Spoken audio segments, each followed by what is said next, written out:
Imaginez faire tellement confiance à quelqu'un que vous le traitez comme un fils. Cette personne vit chez vous depuis 15 ans, connaît vos secrets les plus intimes, prend soin de vos filles et a un accès total à votre maison. Imaginez maintenant découvrir que cette même personne est responsable du pire cauchemar d'un parent. Voici l'histoire vraie de comment la confiance peut se transformer en une grave erreur. Si vous ne faites pas encore partie de notre communauté, abonnez-vous à la chaîne maintenant pour ne manquer aucune histoire réelle comme celle-ci qui a marqué à jamais la ville de Mogi das Cruzes. Le petit matin du 12 novembre 2011 aurait dû être un matin ordinaire dans la paisible ville de Mogi das Cruzes, à l'intérieur de l'État de Sao Paulo. Mais au lever du soleil, ce samedi-là, la réalité était tout autre. Villa Oliveira, un quartier résidentiel paisible où des familles de la classe moyenne élevaient leurs enfants en sécurité, était devenu le théâtre de l'un des crimes les plus brutaux que la région ait jamais connus. Le chef Francisco assistait à l'inauguration des Jeux ouverts de l'intérieur lorsque, vers 22 h la veille, il reçut l'appel qui allait changer sa carrière. Au bout du fil, une voix annonçait un double homicide récent. 2 jeunes femmes avaient été retrouvées mortes dans des circonstances extrêmement violentes. Le chef, expérimenté dans divers crimes, ignorait totalement qu'il allait être confronté à une affaire qui le marquerait à vie. Quelques minutes plus tard, son téléphone sonna à nouveau. Cette fois, c'était Nelson, un mécanicien respecté de la ville et propriétaire d'un atelier de réparation prospère. Mais la voix qui sortait du combiné n'était pas celle de l'homme calme et travailleur que tout le monde connaissait. C'était le cri désespéré d'un père qui venait de découvrir l'impensable. « Francisco, Francisco, ils ont tué mes filles! Ils ont tué mes filles !» Le chef Francisco annula immédiatement tous ses rendez-vous du soir. Il annonça à sa femme que la sortie était annulée et qu'il ne rentrerait pas de sitôt. Quelque chose dans la voix de Nelson l'avertit qu'il allait être confronté à quelque chose de bien plus grave que les crimes ordinaires sur lesquels il enquêtait habituellement. En arrivant à Villa Oliveira, il découvrit une scène qui confirma ses pires prémonitions. La police militaire avait déjà bouclé la zone et une ambulance du SAMU était garée devant la résidence. Nelson était assis dans la voiture de patrouille, complètement désemparé, pleurant sans cesse et répétant sans cesse « Ils ont tué mes filles. Ma maison ressemble à une usine de transformation de viande. » La maison où tout cela s'est passé était une élégante maison à 2 étages, typique d'une famille de la haute bourgeoisie. Nelson et Rita y avaient construit plus qu'une simple maison, un véritable sanctuaire familial. C'était une résidence qui respirait l'amour, l'attention et l'unité. Les murs étaient décorés de photos de leurs 2 filles à différentes étapes de leur vie, de leur enfance à la jeunesse qu'elles étaient devenues. Lorsque le chef Francisco entra dans la maison, il fut témoin d'une scène qui resterait à jamais gravée dans sa mémoire. Les corps de Renata et Roberta étaient éparpillés dans toute la maison, dans différentes pièces portant des traces d'une violence extrême. Du sang était partout, sur les murs, le sol et les meubles. Les parties intimes des jeunes femmes étaient exposées, signe d'une agression sexuelle. La scène était d'une brutalité sans précédent. Renata, la fille aînée de 22 ans, était considérée comme un modèle de jeune femme prometteuse. Elle travaillait au tribunal de la ville comme assistante de juge et rêvait de devenir juge. Tous ceux qui la connaissaient dans le milieu juridique ne manquaient pas de louer son dévouement, son intelligence et son professionnalisme. C'était une jeune femme mince et élégante, toujours très bien habillée et soignée, qui assortait ses lunettes à son sac à main et à ses chaussures. Au tribunal, Renata présidait des audiences de conciliation entre parties en conflit. Malgré son jeune âge, elle faisait preuve d'une maturité impressionnante dans le traitement de dossiers complexes. Les hauts fonctionnaires disaient souvent qu'elle était née pour le droit. Son dévouement à ses études était exemplaire et tout le monde était certain qu'elle réaliserait son rêve de devenir juge. Nelson, son père, était immensément fier de sa fille. Chaque fois qu'il parlait de Renata à ses connaissances, son visage s'illuminait. « Mes filles se portent très bien. Renata travaille au tribunal et aspire ardemment à devenir juge. Elle travaille dur pour cela. » Son père prenait soin d'aller chercher sa fille au travail tous les jours, témoignant ainsi de l'attention et de la protection qu'il lui portait.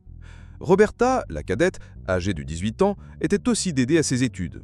Elle était en terminale et préparait intensément le concours d'entrée à l'université. C'était une jeune femme studieuse qui passait des heures à étudier des livres, toujours déterminée à intégrer une bonne université.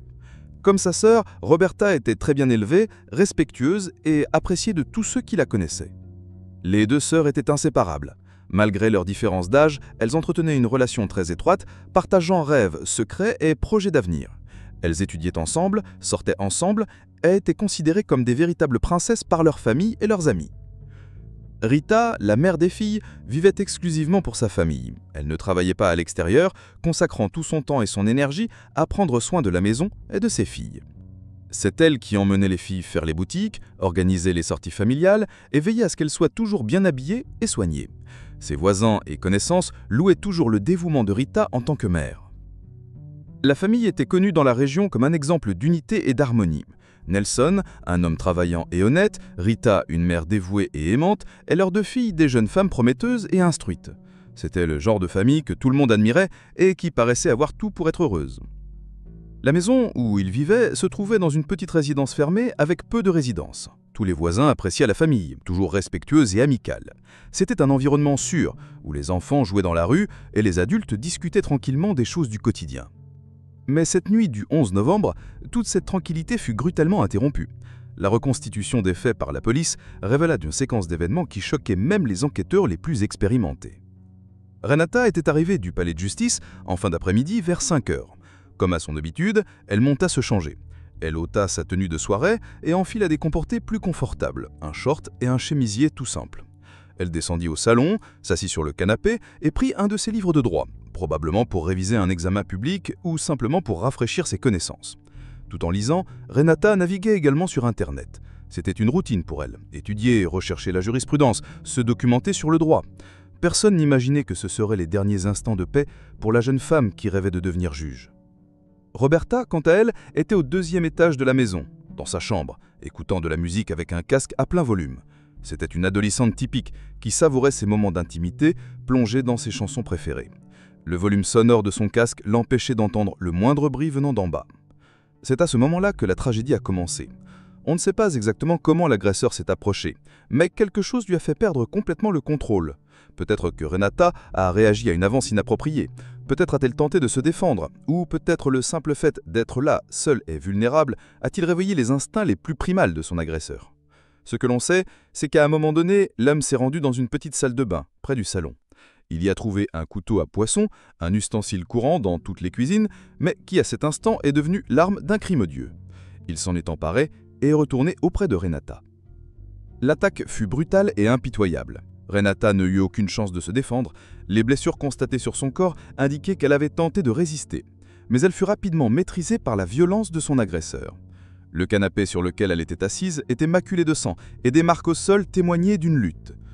Roberta, toujours au 2e étage, fut alertée par le bruit. Elle retira ses écouteurs et descendit pour voir ce qui se passait. Elle découvrit une scène horrible. Sa sœur aînée brutalement agressée par quelqu'un qu'elle connaissait très bien. La jeune femme tenta de s'échapper, mais n'eut pas le temps. L'agresseur, déjà furieux, l'attaquait à son tour. Roberta courut vers la porte d'entrée de la maison, tentant d'échapper à ce cauchemar, mais fut rattrapée avant de pouvoir sortir. Un violent coup au noc la fit chanceler. Les taches de sang sur le sol racontaient l'horrible histoire des derniers instants de Roberta. Grièvement blessée, elle tentait pourtant de ramper, luttant pour sa vie. Les traces de sang montraient qu'elle avait réussi à se frayer un chemin du salon à la cuisine où elle a finalement succombé à ses blessures. Mais la brutalité ne s'est pas arrêtée là. Un examen médico-légal plus tard révéla que les 2 victimes avaient subi une tentative de viol. Les corps portaient des ecchymoses, des marques violettes et rouges indiquant des violences sexuelles. Sur l'une des victimes, les marques étaient violettes, indiquant qu'elles avaient été infligées de son vivant, tandis que sur l'autre, elles étaient rouges, suggérant que les violences avaient continué même après le décès. Le médecin légiste, le docteur Polo, un professionnel chevronné avec plus de 30 ans d'expérience, a déclaré n'avoir jamais vu une telle brutalité. La cause principale du décès était une hémorragie, a-t-il expliqué, car les blessures étaient extrêmement profondes dans la région du cou, endommageant les artères principales et provoquant une hémorragie massive. Selon le rapport médical, les victimes ont perdu connaissance en 2 à 3 minutes en raison d'une perte de sang importante.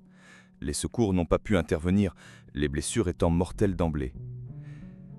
Il s'agissait de blessures très graves et intenses, avec des lésions allant jusqu'à la trachée, a expliqué le médecin légiste. Mais qui était responsable d'une telle barbarie? La réponse était plus proche que quiconque aurait pu l'imaginer. En rentrant du travail ce soir-là, Nelson trouva la porte d'entrée ouverte. Là, appuyé sur le perron, se tenait un homme qu'il connaissait bien. Il était vêtu de vêtements ensanglantés et tenait encore le couteau qu'il avait utilisé lors du crime. C'était Antonio Carlos, affectueusement surnommé Tartaruga. Antonio Carlos n'était pas un inconnu qui s'était introduit dans la maison. Bien au contraire. Il fréquentait la résidence depuis 15 ans, depuis que les filles étaient petites. Il avait commencé à travailler pour la famille vers 20 ans et les filles de Nelson n'avaient que 3 ans. Il les avait littéralement vues grandir, avait participé à leur développement et était présent à des moments importants de leur vie. Surnommé Tartaruga, tortue, en raison de son approche plus lente et plus prudente, Antonio Carlos était bien plus qu'un simple domestique. Il était considéré comme un membre de la famille. Il s'occupait de tout dans la maison, jardiner, peindre les murs, réparer les prises électriques et s'occuper de la piscine. C'était un véritable touche-à-tout, toujours méticuleux et dévoué à son travail. Nelson le traitait comme s'il était son propre fils. Antonio Carlos participait au repas de famille, s'asseyait à la table avec tout le monde et mangeait la même chose. Il jouissait d'une totale liberté dans la maison, connaissait chaque pièce, savait où se trouvait chaque objet, avait les clés et pouvait aller et revenir selon ses besoins. Rita le traitait également avec une grande affection maternelle. Elle préparait des paniers de nourriture et les livrait à son domicile à Biritiba Mirim, une ville voisine où il vivait. Comme Antonio Carlos n'avait pas de voiture, Rita prenait soin de l'aider à se déplacer chaque fois que nécessaire. Elle le traitait comme s'il était son propre fils. Plus encore, Nelson a financé les études d'ingénieur d'Antonio Carlos. Il croyait au potentiel du jeune homme et souhaitait lui offrir des opportunités de s'épanouir. C'était un investissement fait avec amour et confiance, dans l'espoir qu'il puisse avoir un avenir meilleur. Antonio Carlos était décrit par tous comme une personne extrêmement polie et respectueuse. Il n'élevait jamais la voix et demanda toujours la permission de s'asseoir à la table ou de se lever. Il saluait tout le monde poliment, appelant Nelson Monsieur Nelson et Rita Madame Rita. C'était le genre de personne qui inspirait confiance et respect. Les voisins et les connaissances ont toujours loué le comportement d'Antonio Carlos. C'était un homme au-dessus de tout soupçon, a déclaré un ami de la famille. Il n'a jamais eu de comportement inapproprié. Au contraire, il était toujours très respectueux envers les filles et toute la famille. Leur confiance était si forte que Nelson et Rita laissaient Antonio Carlos seul avec leur fille sans inquiétude. « Occupe-toi des filles, je sors et je reviens tout de suite », disait Rita lorsqu'elle devait s'absenter. Personne dans la famille n'avait jamais imaginé que cette confiance pouvait être dangereuse. Pendant 15 ans, Antonio Carlos eut un accès illimité à cette maison. Il connaissait la routine de chaque membre de la famille, leurs heures de travail, d'études et de repos. Il savait quand Nelson rentrait de l'atelier, quand Rita faisait ses courses, quand les filles étaient seules. Cette connaissance intime de la routine familiale serait utilisée de la manière la plus cruelle qui soit. Ce soir-là, Rita et Nelson étaient sortis pour régler des affaires dans une agence immobilière. Seule la femme de ménage, le pisciniste et Antonio Carlos étaient restés dans la maison.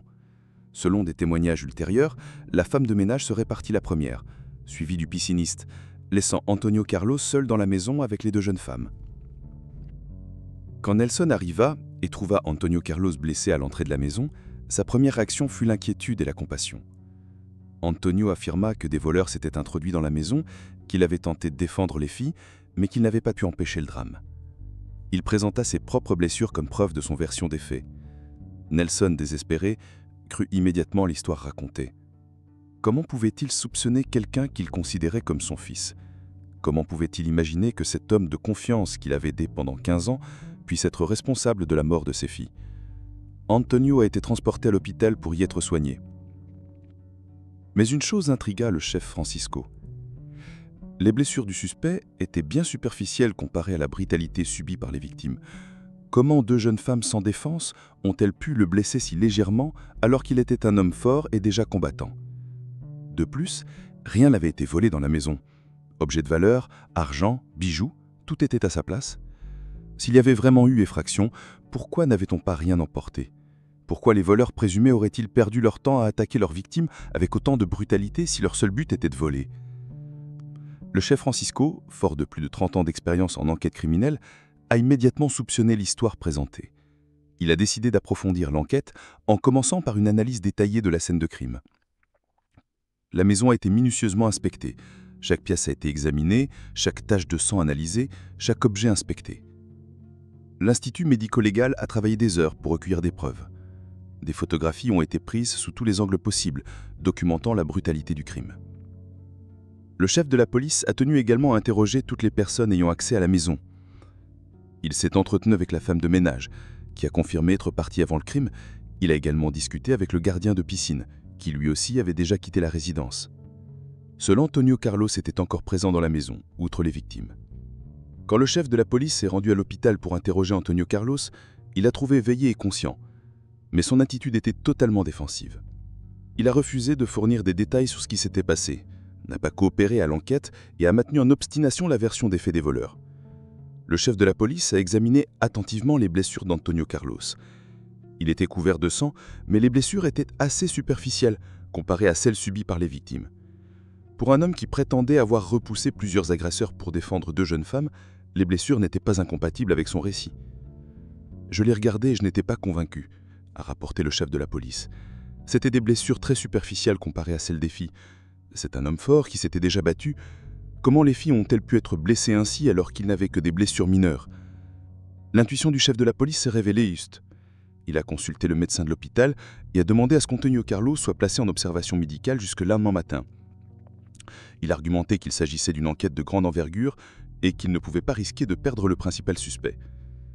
Le lendemain matin, Antonio Carlos a été transféré à l'unité d'homicide pour un interrogatoire formel. Le chef Francisco, avec d'autres policiers, a élaboré une stratégie pour briser la résistance du suspect. Lors de l'interrogatoire, le chef de la police a travaillé psychologiquement avec Antonio Carlos. Il a évoqué la relation de confiance qu'il entretenait avec sa famille, la façon dont il avait été traité comme un fils pendant 15 ans et l'investissement de Nelson dans son éducation. Vous aimiez beaucoup les filles, vous avez été élevé comme leur fils et vous avez vu grandir, vous avez participé à leur développement et vous étiez présent à des moments importants de leur vie. Si des voleurs sont vraiment entrés par effraction, n'avez-vous rien fait pour les défendre? N'avez-vous rien fait pour protéger les filles? Antonio était visiblement inquiet face à ces questions. Le chef de la police abordait des points sensibles, remettant en question la cohérence de son récit.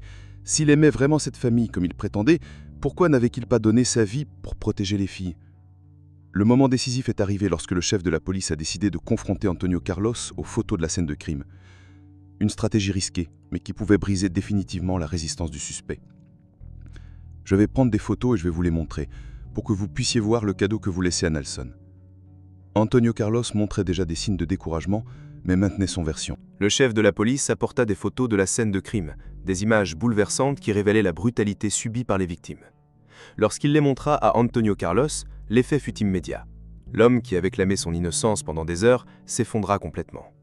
Il a beaucoup pleuré, a rapporté le chef de la police. Et puis j'ai vu qu'il était prêt à réagir. C'est à ce moment-là que le chef de la police a appelé le juge et l'avocat de la défense pour assister à la scène. En présence du juge et de l'avocat, les photos étant toujours sur la table, le chef de la police a posé la question cruciale. « Tartaruga, est-ce vous qui avez tué les filles ?» Antonio Carlos, courbé, la tête baissée, releva lentement le visage. D'une voix étranglée, en présence de témoins qualifiés, il prononça les mots qui confirmèrent ce que tout le monde soupçonnait déjà. « C'était moi. » Ces aveux furent un soulagement pour l'enquête, mais une immense douleur pour la famille. Lorsque le chef de la police retourna au domicile de Nelson pour lui annoncer la nouvelle, il trouva un homme toujours dans le déni total. « Nelson, je suis venu vous dire que c'est Tartaruga qui a tué les filles, » dit le chef de la police. La réaction de Nelson fut immédiate. « Non, non, je n'en suis pas convaincu. Il ne peut pas l'être. 15 ans de confiance ne pouvaient pas être détruits si facilement. » Le chef de la police a dû exposer les preuves en détail, souligner les incohérences de sa version initiale et redire les aveux. Ce n'est qu'alors que Nelson a commencé à accepter l'horrible réalité. L'homme qu'il avait traité comme un fils pendant 15 ans avait assassiné ses 2 filles de la manière la plus brutale qui soit. L'impact psychologique sur Nelson fut dévastateur. Outre la douleur incommensurable de la perte de ses filles, il portait désormais le poids de la culpabilité. Comment avait-il pu passer à côté des signes? Comment avait-il pu avoir une telle confiance? Comment avait-il pu laisser ses filles seules avec un meurtrier? Rita, quant à elle, ne s'en est jamais remise. Celle qui vivait exclusivement pour ses filles a perdu tout sens de sa vie. Son physique a complètement changé. Des expressions douloureuses ont envahi son visage. Elle a commencé à prendre des tranquillisants et a développé une insomnie chronique. Le couple ne pouvait plus vivre dans la maison où tout s'était passé. Les souvenirs étaient trop forts, chaque pièce évoquant les moments terrifiants de cette nuit. Ils vendirent la propriété et déménagèrent dans le nord-est, essayant de prendre un nouveau départ loin de ces souvenirs douloureux. Mais il n'existe aucun endroit au monde où l'on puisse échapper à la douleur de la perte d'un enfant. Où qu'ils aillent, ces images, ce moment, reviendront toujours, a observé un ami de la famille. Toute cette tragédie, ce désespoir, la façon tragique, cruelle et lâche dont ils ont perdu leur fille, ils ne l'oublieront jamais.